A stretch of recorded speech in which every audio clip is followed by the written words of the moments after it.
Hello everyone, welcome back to the channel. Musu Gaming here, and today I want to talk to you about the fact that Lilith just released a bunch of different photos that actually includes information about the new open field commander for infantry as well as the new garrison commander for infantry. And I actually just woke up, and I woke up to a Discord ping on some of the most devoted members of my Discord channel. So thank you all for actually waking me up and letting me know that this photos actually did release. I was just waking up. It was like 7 a.m. So I'm glad that I actually was able to wake up for this. So thank you all for waking me up during the time. A special shout out to Sticky D Rice. But then again, let's just take a look at it. I haven't taken a look at their set yet, so and then talk about whether or not they can actually change the current cavalry meta on the field as well as the garrison. Now, the open field commander that we're going to be taking a look at is Bai Chi, I believe. That's how you say it. Excuse me. Deity of Death. He is an infantry versatility smite commander. Let's see. And then his first skill is the. Excuse me, you can tell that I just woke up. Okay, so the first skill, let heaven and earth grieve. AoE of 1000 rage requirement that deals smite damage of up to 5 enemy troops in a fan with damage factor of 2400 damage factor. Now, okay, so nothing like 2800 damage factor or 3000 that we've seen from cavalry, but it is a smite damage AoE, which means that its buffing will be actually crazy. And I do generally think that smite damage is better than skill damage in terms of doing an AoE. So 2400 damage factor, nice. 5 target, 2400 damage factor, also nice. And the fact that it's smite damage is very good. And every additional target reduces the damage to each target by 15%, which is fine. Each target has 30% chance to take 15% extra damage. Now, so the last part, let's just talk about it. So 15% extra damage with each target having 30% chance, right? So more targets that you hit, the better for sure. But 30% chance to take 15% extra damage. That is about 4.5% extra damage in average for each target. I mean, it's not bad. It's definitely not bad of a skill, but 4.5% extra will be, let's just say, 5%. 5% of whatever this damage is supposed to be is about 120. So in average, this is about 2500 damage factor smite damage, 2520 to be exact, damage factor AoE skill, which is nice, and that does do smite damage, which means that there is less ways for you to actually mitigate this damage when compared to something like skill damage. So very good skill, a very solid skill. I think whether or not he's gonna be better than something like someone like Arthur is actually gonna depend on what rest of his kit looks like. The second skill, this commander's infantry in this game. So this is not like, this is actually if you're just leading, if you're included in that troop type. So it's not like you need to be in the rally, you need to be on the field, you're attacking on the field. This is unconditional, which is very nice. You're gonna get 20% march speed, 10% health, 40% attack. Nice. So far, he sounds really good on the on the field as well as potentially even garrison and rally too, because he doesn't have any conditions there. All right, let's go ahead and move on to the next one. Okay, so this is a very long skill. Okay. Ravager of Land and Spirit. I don't even know if I said the first word right. Bear with me. If the commander's troop is attacking a troop on the map. Okay, so this is field specific. The troop gains 10 stack of Malice effect whenever it uses an active skill. So whenever you use an active skill, it's not based on how many targets that you hit. You get 10 stacks of malice effect. If this is number of malice stacks is higher than the target's percentage of units remaining. So if you have like let's say 50 stacks of malice, but the target has lower than 50% of health, it spends 10 malice stacks to deal smite damage to the target. Oh, so this is actually unconditional, which is very interesting. So you stack 10, but whenever you basically see your enemy have lower health, you're going to do smite damage of 300 damage factor, and you gain 10% bonus to sev wounds inflicted. This is something that we've never seen. So it also gains a 10% bonus to severely wounds inflicted and 20% bonus rage recovery speed for 1 second. So very hard to time that with your active skill. I think you'll have like a 50-50 chance even if your malice stacks are higher than the enemy's stacks. But then again, you're going to only gain malice stack whenever you use an active skill. So I think this is very hard for you to actually time that in terms of the sev wounds inflicted bonus to your enemy. But for this 300 damage factor, it will basically act like a rage booster as well as sev wound damage dealer. This is very good in my opinion, actually. I don't know. I think this is a very difficult skill for you to actually estimate how it's going to perform on the field. But so far, based on what I'm seeing, you're going to do more sev wound inflicted, basically. And you're going to gain faster rage. 20% for every other second is not too amazing, but it's still pretty good. So he has some sort of rage generation engine, which is good, I think. So I think this is a very strong skill for field fighter. All right, let's go to the last couple of skills. Okay, martial culture. This commander's troop deals 10% more normal damage, which is nice. When attacking a field troop, their troop gains 10 stacks of malice upon entering combat. So you just start off with 10 stacks of malice right away. 10 stacks of malice for every 10% unit it loses. So if you're so I think how this reads is that if you're actually losing 10% of your units, you gain 10 stacks of malice as well, which is nice because your other skill is going to actually do more smite damage based on the malice that you actually gain. And then a 5% bonus to smite damage dealt up to 30% for every 10% of units you're missing. So if you're missing health, you're going to actually deal more smite damage. So I think this is very good for situations like you're caught while you're trying to get away from cheeseburgering. So like you're trying to cheeseburger, but then again you're caught when you're outside because of the soy factor, whatever you did. So that's good. In general, I think this is also good. You do 10% normal damage, which is great.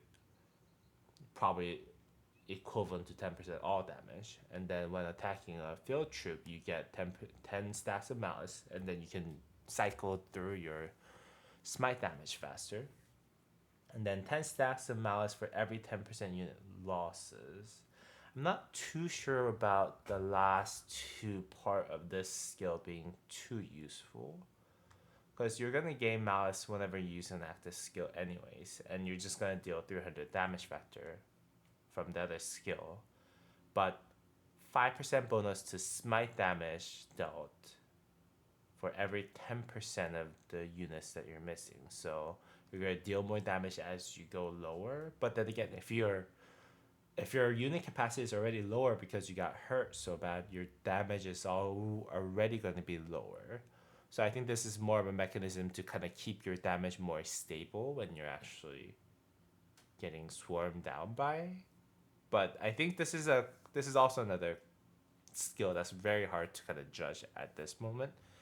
But once you're in the game, you'll be able to kind of see. But this actually boosts up a lot of the Ravager of the Landed Spirit skill, which will actually allow you to deal a lot more smite damage, which is nice. I think this commander actually is designed so that he does actually more stable smite damage than those have like 10% chance of triggering whatever. So yeah, this is pretty nice. All right, expertise skill. Blood and blood. Blood upon blood. If the commander's troop is on the map, after severely wounding 400,000 enemy units, it gains 5% damage bonus to normal damage dealt. Okay. I don't know if this is really good.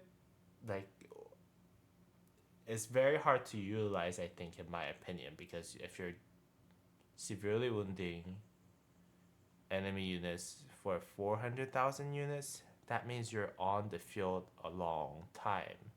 And what are the chances that you'll be able to actually maintain your troop capacity to be able to deal enough damage? So I don't know about this first part. I think this first part is kind of garbage.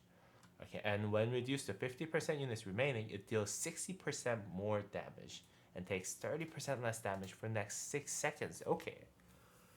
Okay. So now you're talking. So if you're actually swarmed down quite quickly, if you're getting focused on for whatever reason, you're gonna deal 30% more smite damage, which is amazing. And you're gonna actually do more smite damage as you're getting attacked by, because of this 10% stacks of malice that you gain for every 10% of units lost. And the fact that you're going to deal 60% more damage and take 30% less damage for the next 6 seconds upon being reduced to 60% of 50% of the units or less. So this basically allows your Bai Chi March to be like that one tank that will actually take the damage, and like it actually punishes the swarmers of that are swarming your army quite significantly, because he's going to do a massive smite damage to people around you with crazy amount of buff around it, enough so that he does almost as good of a damage as if he was at full unit capacity. I think is the concept of this commander, which is really interesting, because other commanders that we've seen so far benefited a lot more from running away after going and engaging into a fight. So this is, I think, one of the first few commanders that actually benefits for you to actually fight until the death.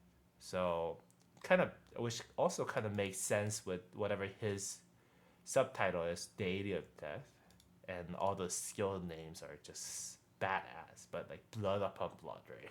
It's crazy. But yeah, I think this is the first commander that is designed to actually sad face yourself and fight until the death. I think that's what they're trying to promote here. They're trying to go away from go in and out of combat, in and out of combat, in and out of combat every single time that you're on the field. So yeah, this is pretty good.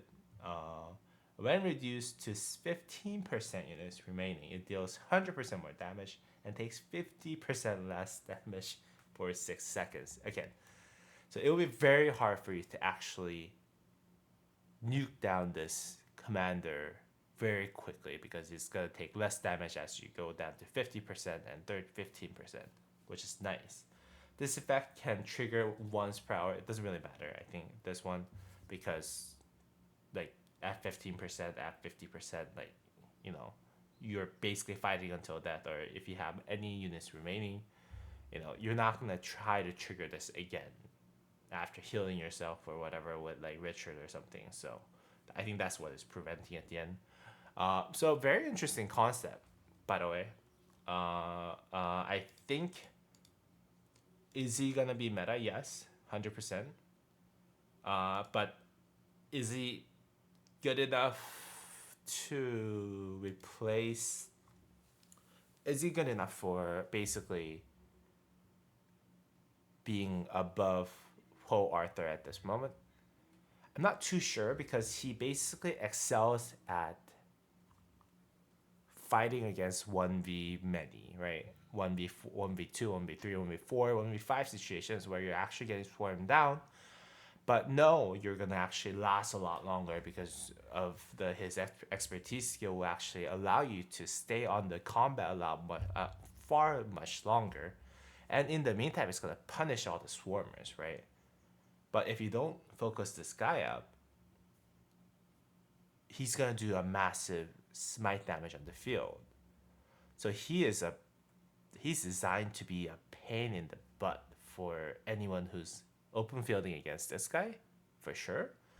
Uh, but sometimes when you have like something like, oh well, it's not as straightforward as just doing massive damage and fast enough with like the rage reduction and whatnot. It's really hard to tell whether or not he's going to be able to perform better than some of the meta AoE commanders, and whether or not this kind of play style that I think the Lilith is trying to promote, which is okay for with Baichi, you just throw your commander into the enemy line and then fight until the death. He's just one march at the end of the day, right? Until we actually have more than one march actually doing the same thing on the field, I think it'll be very difficult for you to change that meta. And with that said, chances are a lot of his stuff may not be immediately as relevant as some things like as straightforward as just do massive AoE damage on the field, right? So I don't know. I think it is tough to say, but if I were to say, if you're an infantry main, should you get him? Yes, 100%. He's a very good commander, it looks like. Almost 2520 damage factor based on whatever he does. With smite damage, just active skill alone, I think that's really good. But the rest of his kit that is designed to do more smite damage against your enemies as you get reduced down in terms of units remaining. I think at this point, because he's just a single commander, you will need a lot more commanders like him for you to actually punish people from trying to massively surround this one army and then run away if you're actually getting a targeted. I don't know. I think we'll have to see, but I think it's tough to actually make that decision right now from text because we've never seen this type of style on the field yet. All right, so let's go ahead and move on to Tokugawa Ieyasu, one of the favorite commanders or favorite historic figure of many different people, especially a lot of Japanese people. I love the whole like the Japanese like Sengoku era where like they all fight against each other.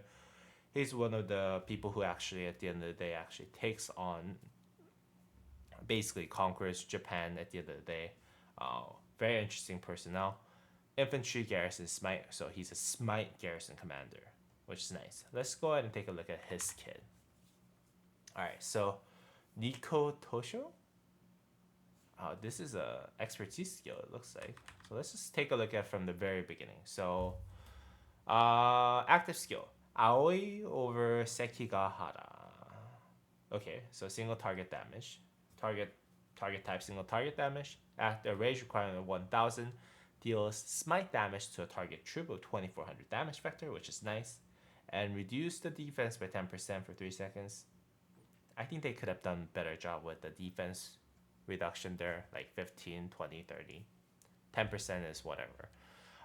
This commander's troop gains damage absorbing mighty shield for 2 seconds of 600 damage factor. Okay, so total of 3000 damage factor skill for a single target. 2400 of it is actually doing smite damage, which is nice. And then 600 of it is actually doing mighty shield. Does mighty shield stack with one another though? Because I think Hera also does mighty shield, so maybe he's gonna keep himself shielded during the 2 turns that he does active skill and then wait for Hera's skill. That's what this is designed to be, maybe, but well, let's see. His second skill. Whenever this troop launches a basic attack or counterattack damage, their infantry units have 25% chance to gain for 30% attack for 4 seconds, which is nice. Infantry units in their troops gain 10% march speed and 10% defense. So march speed is basically whatever. You don't really need to worry about march speed. Whenever you attack anything on the field, you get 25% chance to gain 30% attack for 4 seconds with no cooldown, which is kind of crazy.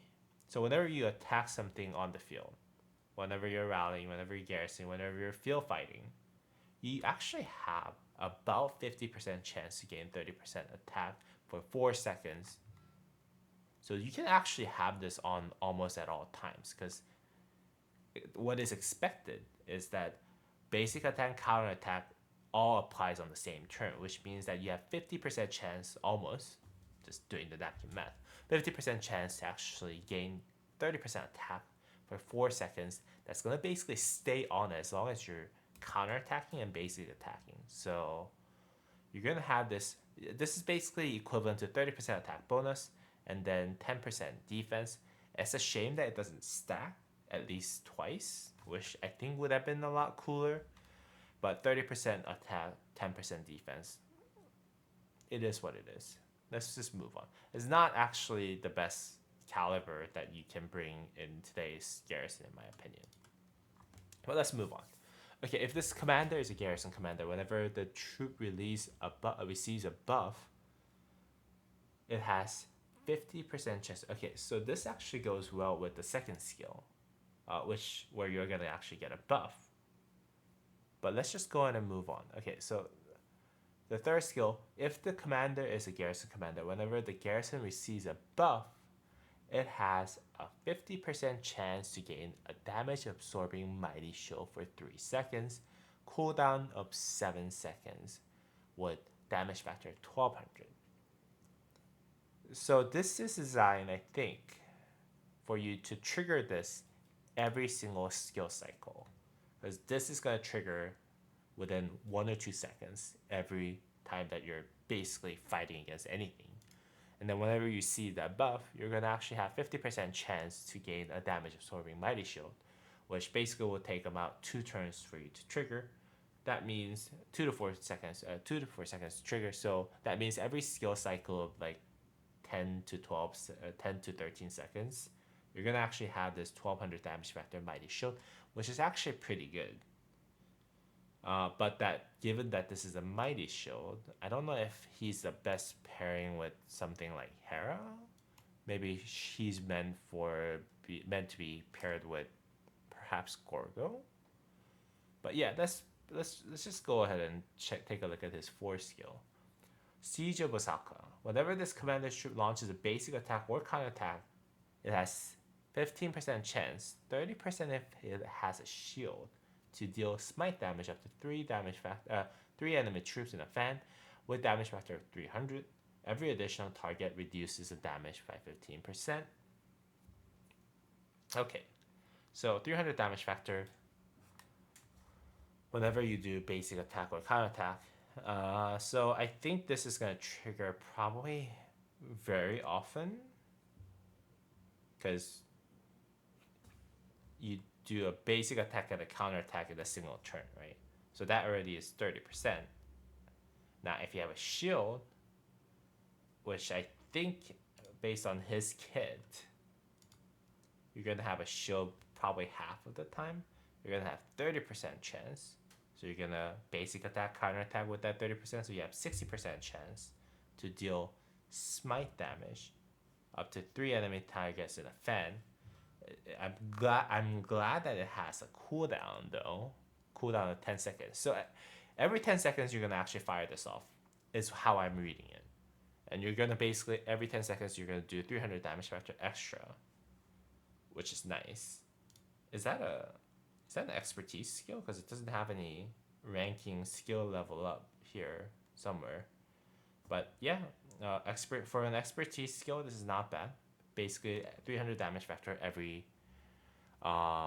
every skill cycle. Unfortunate that this is actually an AOE, surprisingly, because 300 damage factor. What are you gonna do with two enemies around you with 300 damage factor, and that reduces 15% for each additional target. It's just better if you're actually targeting the rally itself only. So that's just my opinion.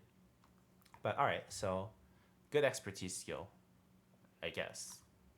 It's not bad. Okay, I think this is the fourth skill. So Nico Tosho. If the commander is a garrison commander, the, this garrison deals 10% more damage, which is nice. Whenever this garrison deals smite damage, okay, so it has something that it will do whenever it does smite damage, which is basically every 3 turn. I'm assuming based on his kit and based on the fact that he can be paired with Gorgo. Every 2 turns, every 3 turns, he's gonna do some sort of smite damage.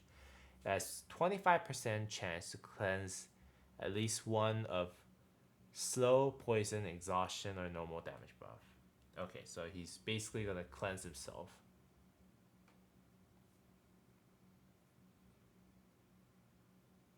And it stacks. So it has 25% chance to cleanse one of the slow, poison, exhaustion, or normal damage buff effect from itself. Uh, Wait, hold on. Oh, okay, so it basically cleanses one stack, one debuff only. I think that's how it's reading. Sorry, I'm trying to understand this. I was wondering if this stacks itself, and that it actually, as you get slowed, poisoned, exhausted, you can actually cleanses all of them if you have enough stacks. But I don't think that's the case. It gains 1 stack of Tosho effect for 10 seconds. Okay. And each stack increases the health of the garrison commander's infantry units by 5%. Tosho effect can stack up to 4%, 4 times. And its duration stat resets whenever it gains another stack. So this is a skill that basically cleanses itself, do more damage, and then give you about 20% health. Okay, 20% health. Given that it's a stacking ability, I think this could have been a little bit more. 20%. I think if it's 30%, because like I think Hera gives you like 30% just straight off the bat, so it's not that great. But given that you also get the 10% damage bonus, I guess it's worth it. So this skill in a nutshell gives you 10% skill damage, 10% all damage, and 20% health when you're garrisoning for most of the time, and you can cleanse yourself. So not a bad skill. I like, although I'm not an infantry main, I do wish that they actually gave those damage bonus and health bonus a little bit more. But yeah, it's not a bad skill. So yeah, that's pretty much it. Those are the 2 commanders that they actually released. I mean, in a nutshell, it's kind of difficult to tell. I think Tokugawa Ieyasu is definitely made for Gorgo pairing, in my opinion. Not Hera pairing, to be really honest, because it has a Mighty Shield. A crazy amount of Mighty Shield doing. So you don't need to really double down on the Mighty Shield, in my opinion, with Tokugawa Ieyasu and what's his name, the Hera.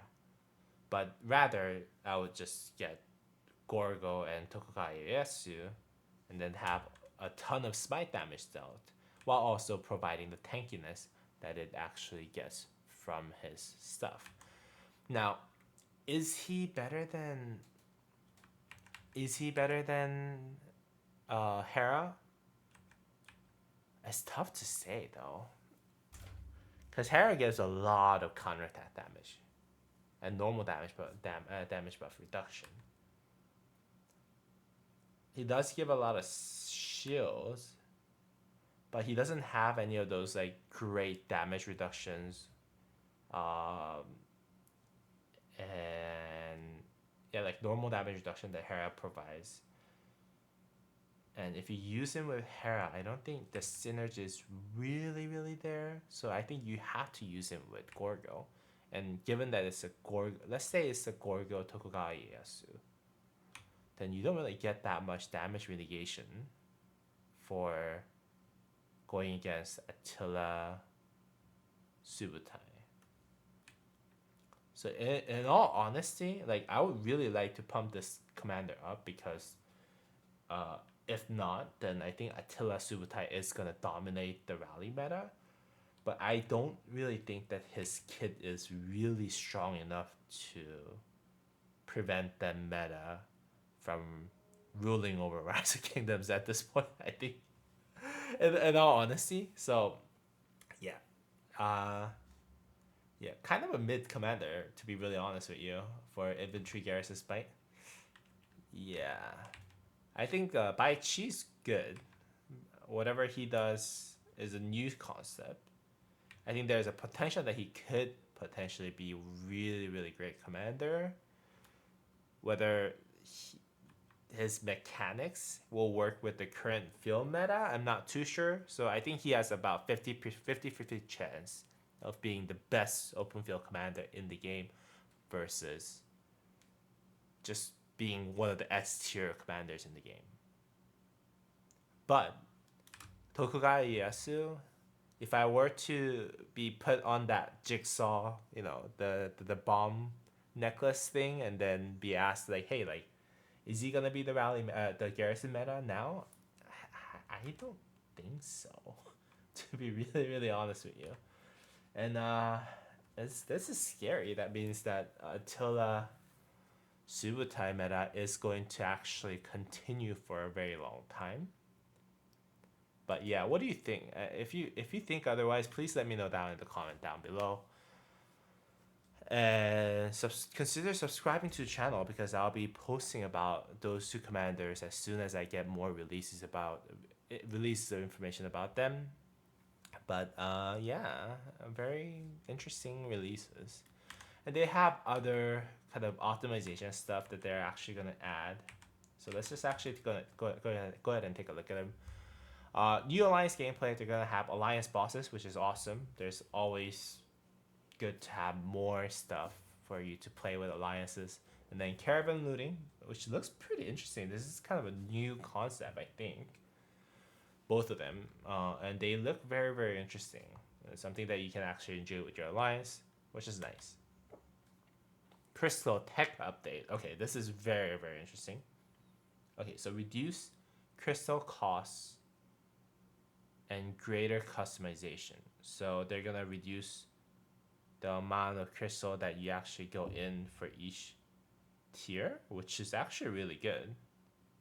Maybe the rally leads don't need to buy 3 mountain warfare, so almost every KVK, like minimum. If you're a rally league, you need to buy 3 mountain warfare packages, and I think if you're a garrison, you need to buy 2. So maybe this will kind of offload some of the stress that they are getting, which is nice.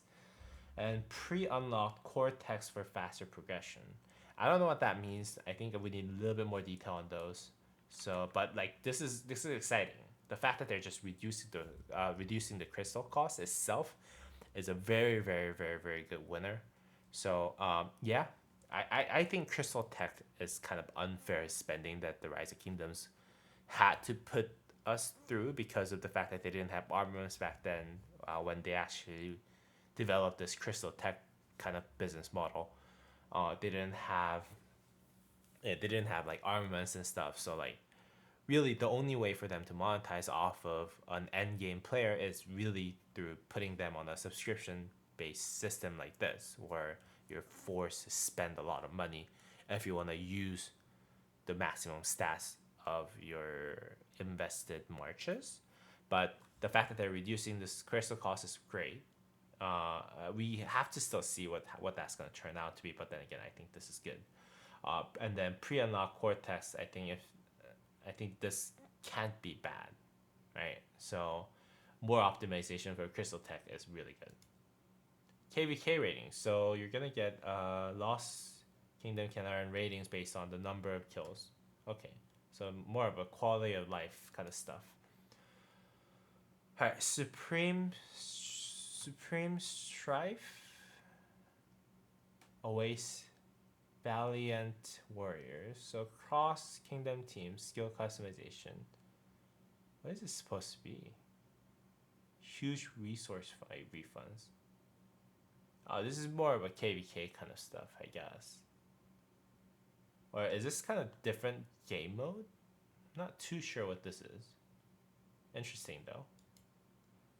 I think this might be like a game mode that allows you to kind of experience a little bit of KVK experience. That's how this reads to me. But if you think otherwise, just let me know down in the comment down below. I don't think this is KVK though. Yeah.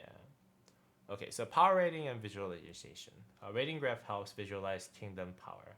Okay, so kingdom now has this pentagon graph or hexagon graph, which is nice. Future updates. Tokugawa, Ieyasu, and Baichi. KVK flag presets is really nice. I saw another person on our Discord channel who's a part of the kingdom leadership, I think, that was very excited about this. So very good quality of life experience. And I think that's it. But all right, well, I try to go through every single detail of this release as much as possible. I hope you guys enjoyed it. If you did, please go ahead and drop a thumbs up and subscribe to the channel for more updates like this. And also at the same time, join my Discord, which is gonna be in the description down below because hey, like this is where I got the latest and greatest news that these things actually got released. And I'll also post about the fact that I'm going live stream or I'm posting videos at a certain point anytime I actually do something on the channel. So you'll be able to actually get this information firsthand by joining my Discord. So hopefully you guys can actually get a benefit of that by just joining the Discord. So thank you all so much. Have a good rest of your day, and I'll see you on the next video. Thank you.